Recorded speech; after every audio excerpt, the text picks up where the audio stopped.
పక్షి 2 పిల్లల్ని తీసుకొని సముద్రానికి సైట్ సీయింగ్‌కి వెళ్ళింది.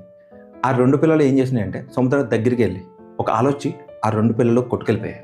అప్పుడు ఈ పక్షి సముద్రంలో వాటర్‌ని బయటికి పోయడం స్టార్ట్ చేసింది.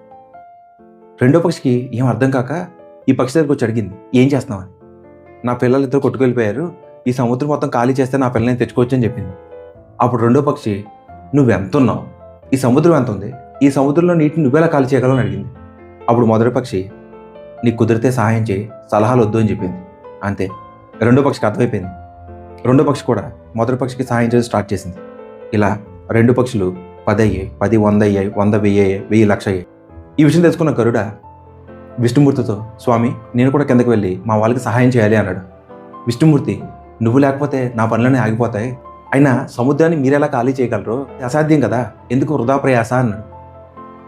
అప్పుడు గరుడ, "స్వామి, నేను కిందకి సహాయం చేయడానికి వెళ్తున్నాను, సలహా ఇవ్వడానికి కాదు" అన్నాడు. అంతే. విష్ణుమూర్తికి మ్యాటర్ అర్థమైపోయింది. గరుడతో పాటు విష్ణుమూర్తి కూడా కిందకు వచ్చాడు.